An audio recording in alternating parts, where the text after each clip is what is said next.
It's too early to talk about the partition of Iraq yet. I think the Kurdish call for a referendum may accelerate the situation, but I don't know that we're in a position yet to say that this is sort of the end of Iraq as we know it. ISIS in particular has become quite a draw for foreign fighters because I think it is perceived as being the group that is most effective on the ground. If you look at history and you look at every other battlefield that has drawn in Westerners, that has groups on the ground that speak with this sort of a rhetoric and have this sort of an outlook, they have all produced a terrorist threat. America is a nation that all too often stumbles and bumbles over its own good intentions, especially when it comes to nations in desperate need of saving. We swoop in to help, then get nailed by the crooks and ne'er-do-wells in charge of these countries. That, in a nutshell, might best explain why we are still in Iraq, why we may never be able to extricate ourselves in our lifetime, and why the future remains bleak for a once proud Middle Eastern nation. Let's welcome to MidPoint the chairman and chief executive of Dubai-based Dragoman Partners, the longest continuously serving American official in Iraq from 2003 to 2009, and a special assistant to 5 ambassadors. Ali Khedery joins us today. Ali, thank you so much for being here. Thank you for having me. You know al-Maliki. You say that you have known him for more than a decade. And as we continue to talk about Iraq, it continues to take us right to him, the leader of this country, as being the single biggest problem. So as someone who knows him very well, let me ask you flat out, is he a crook or is he just caught? It's a complicated story with him, like everything else with Iraq. There are some very serious allegations that potentially implicate him and his inner circle in various corruption schemes, yes. So then he is a crook in many ways. Is he basically just using this to his advantage and, quite frankly, not willing to do what is right in order to bring Iraq back together? Iraq faces a very serious problem with corruption, but frankly, that is the least of its issues right now. What we have seen, unfortunately, under Prime Minister Maliki over the past 4 years is a regime and a government that is increasingly dictatorial, that is increasingly sectarian, and most troublingly, perhaps, that is increasingly aligned with Iran. And all of those things pose a grave risk for American national security interests because Prime Minister Maliki's continued repression of his population, very much like Saddam did, that continued repression has caused a Sunni Arab backlash, has allowed the Sunnis to invite back into the country al-Qaeda and ISIS. And as your previous guest mentioned, all of those things contribute to the recruitment of additional al-Qaeda and ISIS fighters, which could potentially lead to another 9/11 one day. As someone who knows him well and has known him for a long time, you're one of the few people that we've spoken with who actually do have a personal relationship with him and know him a little bit better. What are we not understanding about the man throughout all the media reports and everything we get?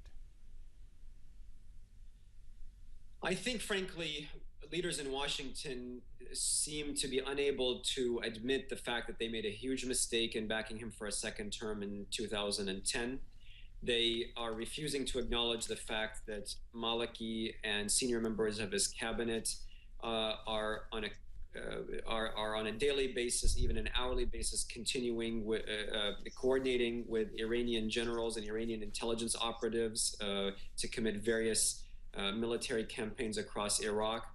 And again, that is very problematic for the United States because the White House is urging Congress to expedite shipments of F-16s, Apache attack helicopters, and Hellfire missiles, the types of missiles that are fired off of drones and Apaches. And all that would do, if Maliki got his hands on those weapon systems, would contribute to the civil war that now Iraq has plunged into again.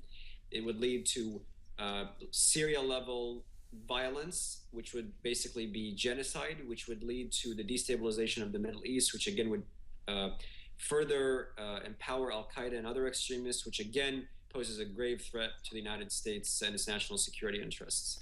As you know him and giving us an idea about the man that he is it your opinion now that he will do at this point going forward what is best for Iraq or what is best for Maliki?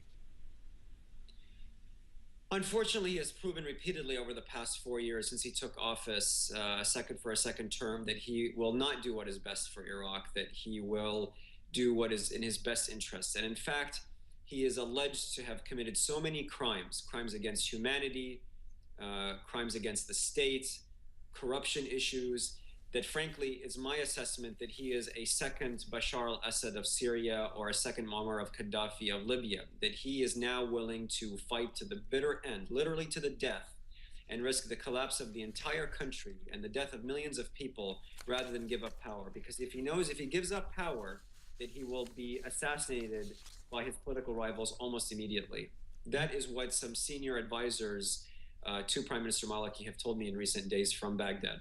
We hear so much about despots like this and people who are indeed only involved in themselves and not worried about the country.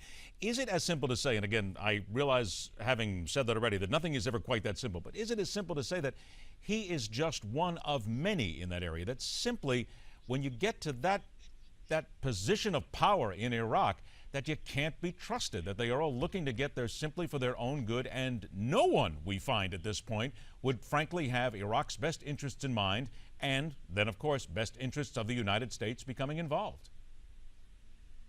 Frankly, I don't think it's that simple. You know, I've traveled across the Middle East with General Petraeus and American ambassadors and met with probably a dozen different heads of state, kings, dictators, and other powerful officials.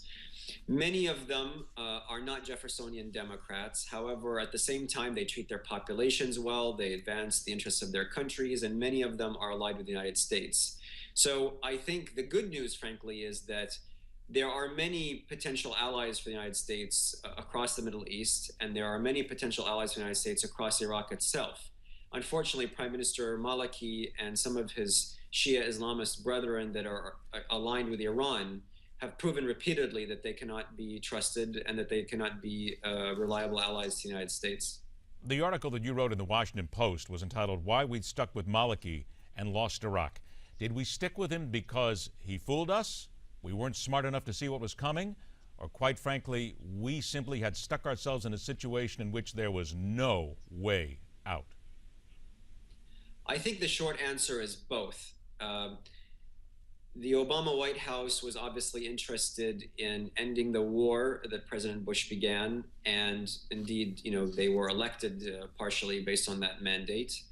And so they were interested in winding down things as quickly as possible, and Maliki seemed to them as an easy way out, potentially. Of course, as I mentioned in the piece, lobbied strenuously against them and appealed to Vice President Biden and other senior White House officials to pivot away from Maliki and back a more Western, moderate, secular coalition. But I was overruled, and that's obviously the White House's authority to do so. The situation we face now is the country is collapsing, and we now have a threat from al-Qaeda and ISIS. We face a threat from Iran and its Revolutionary Guards, who in the past have conspired to blow up American embassies and kill and maim thousands of American soldiers across Iraq and Afghanistan. So the situation is extremely grave, and we need to refocus back on Iraq and on the Middle East. I know our fellow Americans are very tired of the war. I don't blame them. I spent over 2,000 days serving in Iraq. But this is a very serious issue that deserves our attention. In your opinion, why did the Obama administration not listen to you and listen to those who I'm sure were just like you, who had years of experience behind you, knew the man personally, knew what was going on the ground, and still did absolutely nothing? Was it hubris, ignorance, stupidity? We have to put it in a word somewhere. It's a great question that is best directed, frankly, to the White House. I think that it was a combination of ignorance and delusion and hubris, that they thought they saw a friend in Prime Minister Maliki, and I believe he won them over, and they shouldn't have allowed themselves to be fooled as such. And we will all pay a very high price for that mistake in 2010. You mentioned ISIS. This is now becoming a movement that the people can get behind, is what we're being told, that al-Qaeda is being shunned, maybe because it is ineffectual. I want you to listen to this soundbite from Raffaello Pantucci, who's a senior research fellow from the Royal United Services Institute. Its capabilities, its demonstrations of effectiveness are having some impact. You see a lot of the sort of radical material that comes out talks about ISIS rather than al-Qaeda, you know, and doesn't venerate maybe people like Osama bin Laden as much as you might expect. You can see there seems to be a shift in focus in terms of the sort of global narrative. I think what's also interesting is we started to see some groups in the sort of global jihadist movement scattered around the world pledging allegiance to ISIS rather than al-Qaeda. I only have about 40 seconds left, but in your opinion, knowing the region and knowing the players here, do you believe now that ISIS has become much more of a danger than al-Qaeda? I think it's too early to tell, but I think it is probably just as much of a danger as al-Qaeda. And the reasons are the following. Number one, all human beings like winners, and ISIS has proven to be a winner. They've conquered a third of Iraq in a couple of weeks.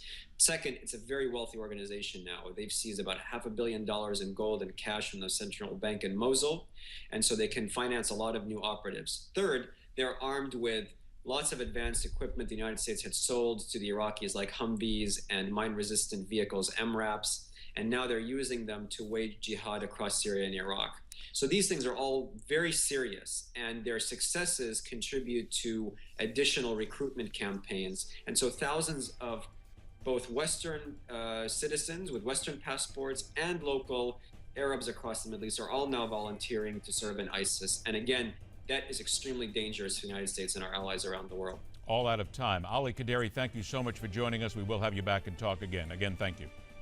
Thank you for having me. Bandwagon jumpers in sports and terrorism. Next up, America stuck with yet another greedy, power-hungry dictator. We'll continue on MidPoint.